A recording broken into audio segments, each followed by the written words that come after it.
तो हेलो बच्चों, let's read the question. The question says heat energy change during the chemical reaction.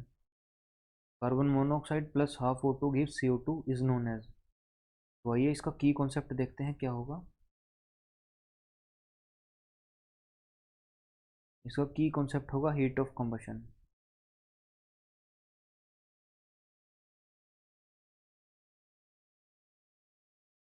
तो heat of combustion हमारा क्या होता है? Energy released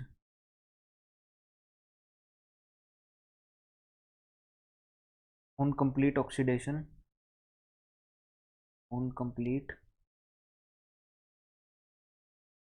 oxidation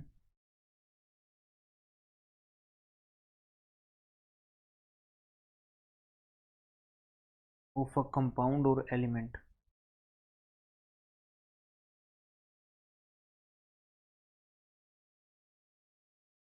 is known as heat of combustion.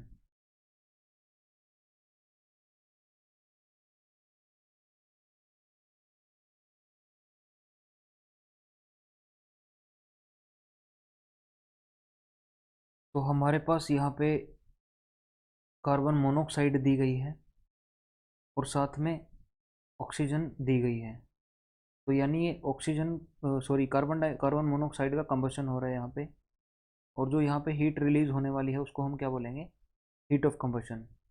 तो heat of combustion of CO. तो ये हमारा option सही होगा. Latent heat of CO2.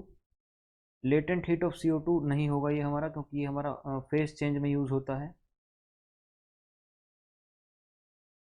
जब हम फेज कन्वर्ट करते हैं और फेज कन्वर्जन में जो हमारी हीट हीट एब्जॉर्ब होती रहती है बिना टेम्परेचर चेंज के, उसको हम बोल देते हैं latent heat. Latent heat of vaporization, ये भी हमारा अगेन फेज चेंज में यूज होगा. Heat of formation of CO2. Heat of formation of CO2 भी बोल सकते थे इसको, लेकिन जो हमारा हीट ऑफ फॉर्मेशन है उसकी डेफिनेशन देख लेते हैं एक बार. Heat of formation, it is the energy released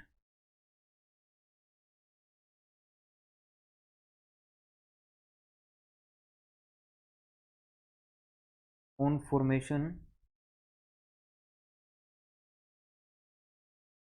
1 mole of compound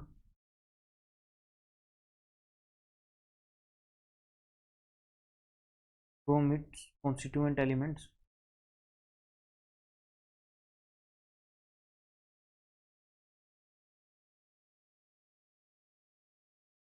in their standard state.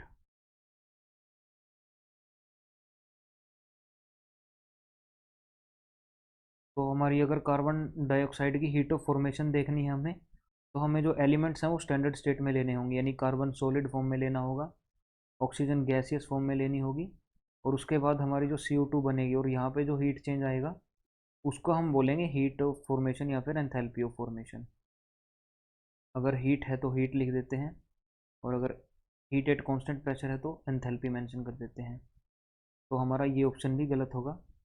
तो option A would be the correct option to this question. Hope you understand it well. Best of luck.